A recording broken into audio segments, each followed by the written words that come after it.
Welcome everyone to the post round 21 edition of the Bombercast. Finally, after a win for the first time in what seems forever, I am your regular co-host, The Grids, and with me is Bonta34 Bonta. It turns out all that melting last week was for nothing. Everything is fine. Nothing to see here. Am I right? Well, that's been the big discussion point on the board this week, hasn't it? Because there has been some people that have suggested that potentially that the win has masked a few problems that we have. And look, we can talk about that in a minute. But let's just talk about the win for a bit here, Grizz, because you're right, it has been a while. And the reality is, if you look at the scorecard there, we had 25 scoring shots to 19. So if you listen to the Hawks fans on the main board who told me that they lost round one because they couldn't kick straight and therefore they should have won by more, theoretically, we should have won this game by 6 goals. I wouldn't go that far. I think it's a very shallow analysis, isn't it? Yeah, look, I think Essendon, I won't say Essendon, or Essendon, whichever one, capitalised on their dominance better than Fremantle did, is probably the best way I would put it. You know, Essendon had the running definitely in the last, as we see by that scoreline, but probably in the first quarter, at least the first 25 minutes of the game or so, or at least the last 25 minutes, of the first quarter, like Essendon had the running and Fremantle built themselves a handy lead by three-quarter time. But I feel like Fremantle really controlled the game in the middle part, in the second and third quarter, but didn't quite put us away. And then really it was stoppage dominance in that last quarter that put us over the top, I feel. Like we were just absolutely running over the top of them out of the centre. We scored directly from centre bounce on at least 4 or 5 occasions, most notably the point that sealed it. But considering myself pretty evenly keeled, I'm not all that carried away by the result. It's a good win. I'm not sure it means we're going to make finals. I'm not sure what it means long term, but I suppose it's better than getting beat by a point. I would just also say, for anybody that hasn't followed Jeff White on Twitter, you really should, because his analysis of the way we scored that last point from that centre bounce is actually really, really good. He does put a lot of work in. So that's obviously, of course, former Fremantle and Melbourne ruckman Jeff White. I would strongly suggest that if you have not followed him on Twitter, he's definitely one to follow. But one of the pleasing things for me about the game on Sunday was nothing went our way for large parts of it. So we did our usual trick. We came out fired up. We kicked 2 or 3 early goals, and then just nothing went our way. We just clearly didn't look like we were going to win. And even halfway through the last quarter, the commentators, now I have seen the replay, but I actually listened to the last quarter live on the radio. And the commentators said when we went 25 points down that the players just looked flat. They said, well, the game's over because there's no energy out there. And then all of a sudden, from nowhere, this energy just erupted. And I don't think you can pin it to one player. I don't know about you, but I think that there just seemed to be this fight back across the group, which was very pleasing to me. Yeah, well, they had to, didn't they? So I feel... I mean, we've been baked that often. Honestly, if they hadn't responded, this would make last week's Meltcast look bloody timid. Well, I would be going off my head right now. Well, I think this is a good chance to beat Fremantle regardless. I did think we should have beaten St Kilda and Adelaide, but I think there are a few players that, were involved in the capitulation of last year, and that was the big thing for me. Was I talked to you about this last week and Darrow about this the week before. We capitulated into a heap last year. We lost by 1,000 points to GWS and then 10 goals to Collingwood in the last round. We didn't give a whelp. So whatever happened result-wise, we had to give a whelp. And that sounds ridiculous, but it's essentially like it sounds like the bare minimum. You should be doing that regardless, but we haven't in the past. And so it's not necessarily that we came back for one. One for me, what was important is that we came back, even if we'd come back and come 5 points short or whatever, against a team like Fremantle, who are, up until this weekend a top 4 team, although Sydney versus Port show that doesn't really mean much if you get someone on the wrong or the right day. That's right. Adelaide, they showed something. They showed some fight. Now, the pessimist would ask, where was that 2 weeks ago against Adelaide, and where was that last week against St Kilda, and where was that, against Geelong when the umpiring wasn't going our way, and all that. Yeah, I mean, look, I'd actually still argue that we fought against Adelaide. I think we just got beaten on the day. I just think Adelaide just were better on the day. And I still think we fought that one for what it's worth. Yeah, I'm more thinking about in quarter, that 7 or 8 goal straight run. Like, if you're worth your salt, you don't get 8 goals straight kicked against you unless unless you're a bottom 4 team in the comp, then you do. And maybe that means we're a bottom 4 team in the comp. But I don't want people to hear me and go, gee, Grizzlies, sourpuss, mate. We won by a point against a top 4 team. Get up. But I'm trying not to get carried away because I don't know what it means. I'm really more interested because you have the St Kilda game last week, you have this game this week. I'm sitting there going, well, then what's our level? What's real? What isn't? And I suppose the next 3 weeks is when we're going to find out. But I think we should touch on some individual performances. The first guy I want to talk about was Darcy Parish. Now, I don't think either of us baked him last week, but we did question the wisdom in bringing him straight in over a Ben Hobbs or an Elijah Sardis or a Will Setterfield. And you can still have that debate, I suppose, but he was immense on the weekend. And the great thing about Darcy, which, he's been accused of stat padding at times, and he probably has that at the time, but he had almost 500 metres gained. He had 8 score involvements. He was a clearance beast for it. I thought him and Dylan Shield, particularly in that final quarter, were massive in getting us over the top in centre clearance, which ultimately won us the game. Yeah, you're right. I think Darcy definitely played a lot better, and he looked a lot better on the weekend. So the week before, I think we got upset because he just didn't look fit. And then this week, I don't know what happened, whether or not they brought him back a week too early, and he literally just needed that extra week to get cherry right. But he looked fit. He had his ball touch again. The thing is, so we can talk about individuals, I guess, as well. But what I want to say is, what impressed me was how our midfield group worked together. So there's been a lot of concern. When Darcy comes back, what does that mean for Caldwell? What does that mean for Sammy Durham? Because, Darcy is that ball magnet. So Darcy had 34. Caldwell still managed to get his 32. Zach Merritt, I think, actually played a little bit behind the ball a little bit more with his 29. Durham had his 25. And then you mentioned Shield. He had 20 touches. Went 100% disposal efficiency, which I get the stats not, it doesn't. He's been hit like Blake said every time. That's still pretty bloody good to go 20 touches at 100%. So seven clearances for Dylan Shield and a few sorry to cut you off, a few massive ones in that final quarter when we're on a run. Some absolutely immense moments. And then you add in the 2 ruckmen, and I actually thought that Draper and Bryan. So I think I read a few people wanting Bryan dropped. I actually thought Draper and Bryan worked really well together. I thought it looked like an impressive ruck duo because Bryan is just that little bit more mobile. I mean, he's more mobile than Goldstein, and all due respect to Todd, he's not the elite athletic type, even his prime, let alone now when he's 35 years old. So he's a little bit more athletic. I think it released Draper a little bit. They seem to go 50-50 in the ruck, and from what I could tell, they did all right against what is a pretty impressive ruck duo in that Adelaide, having Darcy and also Luke Jackson, who did spend a fair bit of time toweling poor old Nick Cox up forward. Yeah, that was the sort of the downside, I suppose, of the Jackson matchup. But it's interesting because Draper played a huge amount of time in the ruck in the fourth quarter, and that's because we subbed Nick Bryan out, right? But I wonder if that was a tactic of, if you ruck Sam Draper out, one out for too long early in the game, he sort of gets gassed by the last quarter, whereas maybe the logic is if he shares 50-50 with Nick Bryan for the first 3 quarters or so, you sub Bryan off, you bring on the runner in Davey, and then Draper can just go balls to the wall in the final quarter. In terms of rucking, he's still got gas in the tank to do it.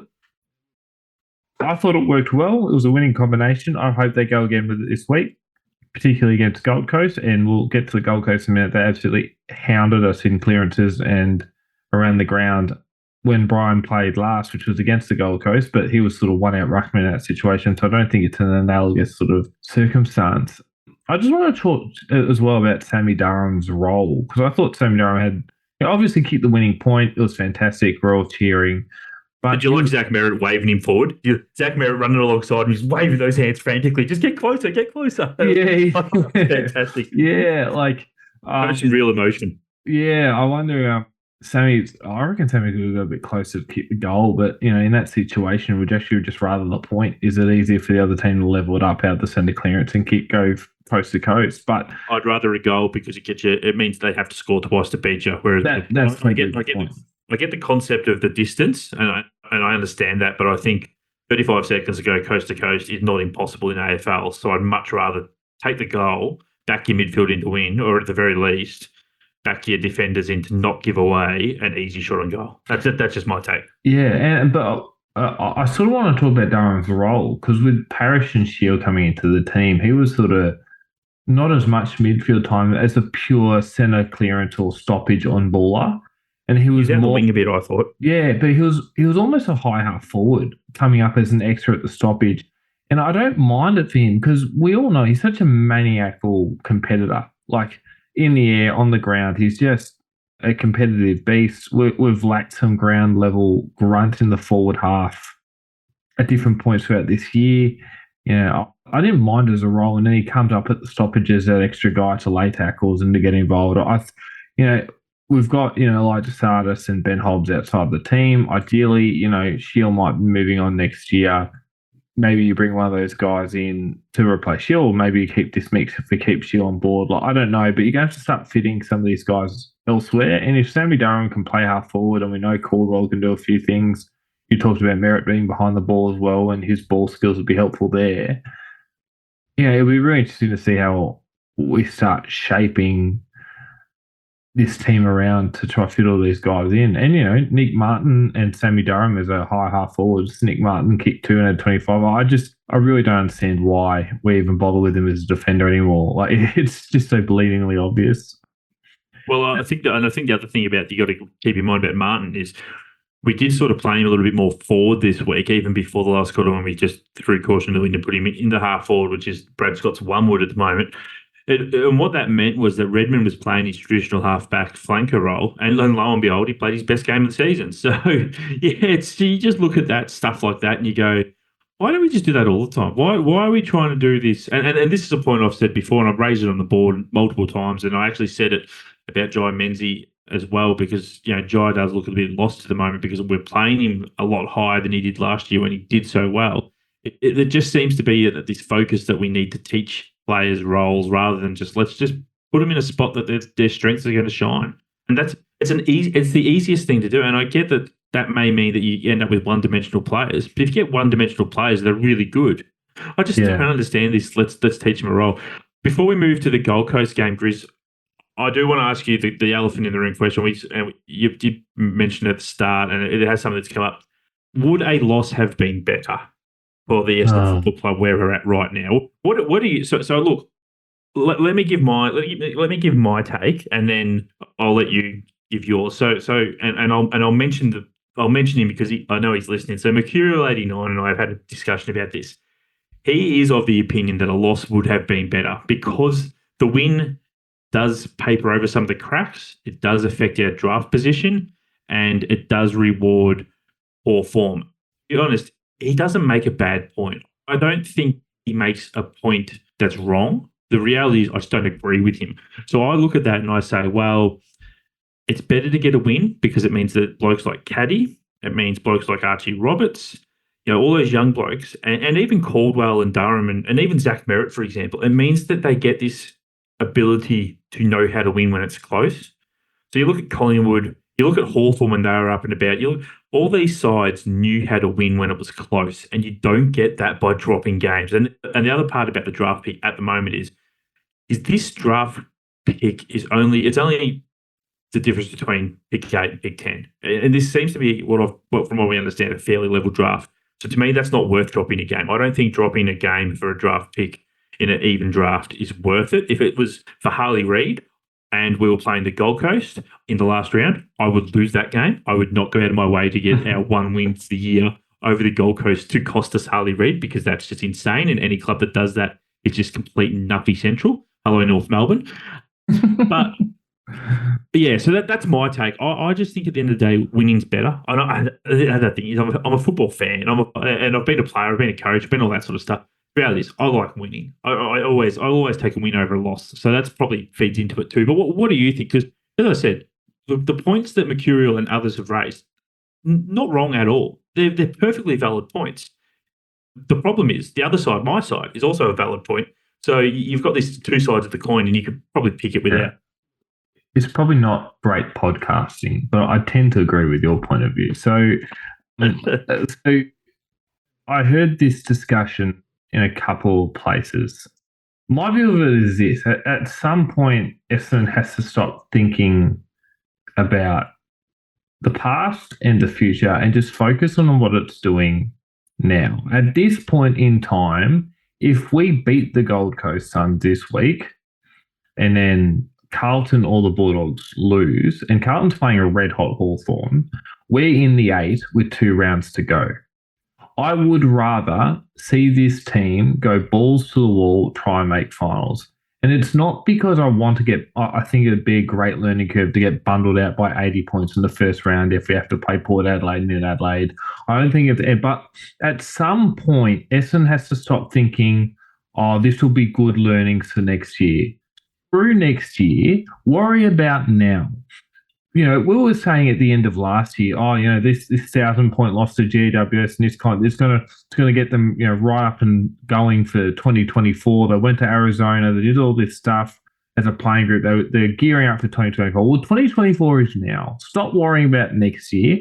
Worry about this year. Worry about winning football games. They're a club that hasn't known how to win important football games for 20 bloody years. Might as well start doing it now. And if it's like you said, the difference between pick 7 and pick 10, I don't care. Look at the last 20 drafts and then look at picks 8 through 14. You will not get a lot of variance. You'll get hits and you'll get misses because in reality, in any draft, no matter how deep or even or shallow as people say, after you get past pick 4 or 5, it's a crapshoot. The dreaded pick 6 everyone talks about. Don't worry about draft picks. Don't worry about next year. Don't worry about, is this good in the long term to make them sting? We should have been stinging from last year. So let's not sting from last year. Let's do something in the last 3 weeks. We've got Gold Coast in Melbourne. If we're worth our salt, we will beat a team that hasn't won in Melbourne for 18 games or hasn't won away from home, in 18 matches. All right. We play a Sydney team that just lost by 112 points in Melbourne the week after that. And if we can win those 2 games, there's every chance we head up to Brisbane with our future in our hands. We win that, we make the finals. Maybe we lose and we just miss out. Maybe we lose that game and we make the finals anyway. I don't really care. What I care about is this football club caring about something other than, next year or the past and worrying about trying to be the best team it can now. Now you have to balance that. I don't want to go see Peter Wright and Dyson Heppel pick next week because over Archie Roberts and Nate Caddy because they're more senior players and they might have a lower level of variance in their good and bad. You still have to teach these young guys how to win. But I'll stop my rant in a second. But I'm sick of hearing about. This will put them in good stead for next year. That was last year for this year. Let's worry about this year when we are 2 points and a little bit of percentage out of, percentage irrelevant because of control. We're 2 points out of the 8. Yeah, and the thing is, if we kicked 5 goals at the various games, 5 extra goals at various times over the year, we'd be top of the ladder. Beat Adelaide in that crazy game. We're currently 6th. Yeah, and the thing is, I don't think we're a top 4 side. That's just my feeling. I don't think we're a top 4 side. And look, and we've been critical of Brad Scott in his selections, and I'm still critical of Brad Scott in his selections. I do understand why he does it because you don't get that many opportunities to be a top 4 side. So when the opportunity presents itself, like it sort of did earlier in the year, you take after it. I just would have made the changes that he made for the Fremantle game after the Geelong game because then I would have gone. Okay, we're clearly still way off the pace here because Geelong just belted us. Let's bring in the kids. Let's bring in the Archie Roberts, the Nick Bryans, the Jai Menzies. At the Owen Davies. Let's give them an extended run and see what we've got here. And that's just where I would have changed things. But yeah, but let's talk Suns because you did just say they have not won in Melbourne for 18 games. So this is the classic Essendon game, isn't it? It is the game that we should win. They just lost to West Coast, and West Coast in Perth are a different kettle of fish to, especially now they're getting their players back, then West Coast over here and all that all aside. They're coming back off a Perth trip to go home to the Gold Coast to then come down and play us in Melbourne.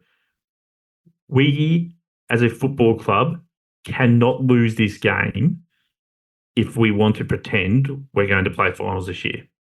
Forget the point that if we lose it, we're probably mathematically not going to be able to make it. if we don't win this, then we truly are not a top 8 side. It is that simple.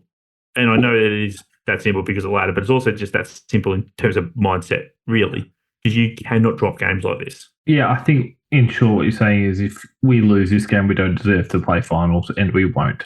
So that's really the crux of it. The Suns are this weird enigma of a football team. Statistically, their profile doesn't really match up to anything. They play this high chaos and contested possession game, but they don't really play a lot of uncontested footy, and that what that does is it means when the ball's in contest, which they can do on a narrowish on sorry, not a narrowish ground, on a ground that they know well in the Gold Coast, which can get a bit humid and the ball's slippery, it works well to this works in their favour. They absolutely pants us at clearance when we played them up at the Gold Coast. They're actually not that great at clearance generally, so it'll be interesting to see how we adjust to that. But ultimately, I would rather be playing them at the MCG, but we've got them at Marvel for obvious reasons. I think our ability to defend spread with hands, which has been our problem all season, putting pressure on the ball and not allowing quick transition, is just going to be key because that's how they like to play it. They like to spread and use contested possession chains to do it. But to summarise your point, if we're worth our salt at all, we win this game and we probably win it by 5 goals. Now, obviously, Dersmer's out. Unfortunately, he's done his hamstring, so that's a massive loss. My 2 moves I'd make, and you can pick which one's best, Grizz, or you can come up with your own. My first one is you move Shield to a wing and you bring a Sardis or a Ben Hobbs into the midfield. My second move would be you'd move Sammy Durham to the wing and you'd bring probably Archie Perkins back to play that high half forward role that he played with aplomb earlier in the year.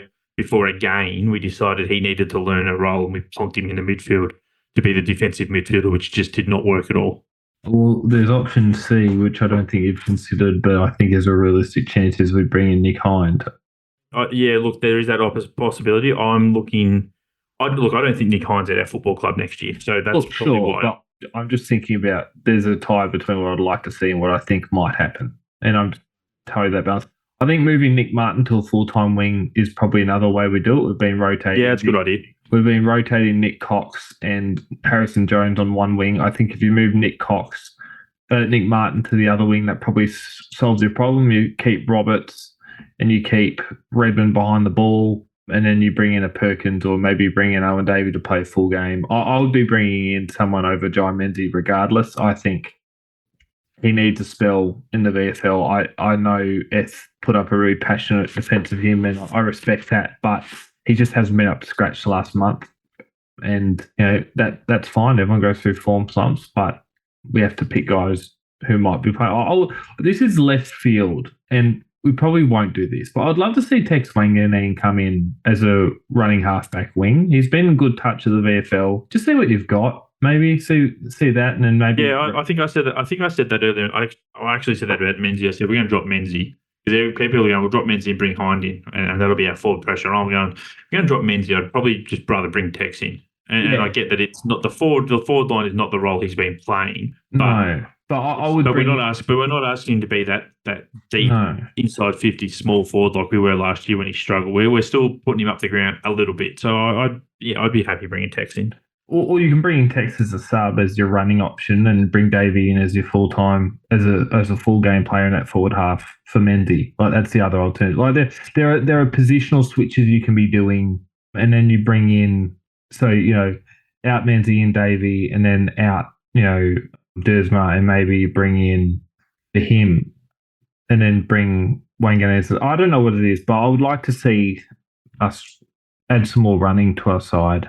I would also like to see Lewis Hayes in for Jaden Laverde. We haven't touched on Jaden. We won't jump on him too much because he's been shit on all week on the board. I like Jaden. I think he gives 150%. He's had his struggles. His body's been rat shit. He's done really well to get where he is. He was just terrible on the weekend, just absolutely horrid. And the argument so far has been we can't bring in Lewis Hayes because he'll just give away too many goals. Well, I'm sorry, but Jaden gave away at least 3 on the weekend. You could probably make a case for more. be giving him a spell. It's the kind of game where I just go, look, sorry, mate, you were that bad. Yeah. We're going to drop you and we're going to bring in a bloke. And look, he may not be as good as you right at this very second, but we're just going to see what we've got with him. That's just what I would think we'd probably bring in Wiedemann before we bring in Hayes. Again, realistically, not what I would do, but realistically, it'd probably be Wiedemann before Hayes. But I see your point. Look, Laverty's that classic defender of he's good when the pressure upfield is good. When it's not, he looks horrific. And at times, he's also, there was a point in time where he was a pretty good one-on-one defender, but he's not that now. So I don't know. I think he had a poor game on the weekend. He's had not a great month. So if you were to replace him, I get it. But then you're starting to get into 3 changes to a winning side. I just don't know. Nothing wrong with changes to a winning side. I don't know if Scott's that guy, though. He hasn't been historically. No, there's not. There's been a bit of a running joke on the board about, and I can't remember who said it originally that you can't make changes to a winning side. There's been that joke ever since. But the fact of the matter is you absolutely make changes to a winning side because no winning side is perfect. So you can do that. Even the Essendon of a 2000 made changes. So but look, my tip, I suppose, Grizz, look, I'll tip us with very little confidence. I did tip us against Fremantle, so I got that tip, which was nice. Sucked into everyone else on the board who didn't, and the board tipping. I think I can't win now. I think Cupido's way too in front of us, or Cuppa Job, or whatever he is. So, but I will tip us by. Well, look, I'll say 5 goals because you're right. It's the game we should win by 5 goals. I'll tip us, but I'm not confident. I'm going to say 15 points. And I think it'll be a game that we win by the skin of our teeth, but I'm hoping I'm wrong. Well, Bonds, that's this week's edition done for this week. Thanks for joining me once again. No worries, mate. Pleasure as always. As always, thank you for listening, our beloved listeners. Please make sure that you tell your friends, specifically our sensible mates about us, like, subscribe, and we'll see you next week.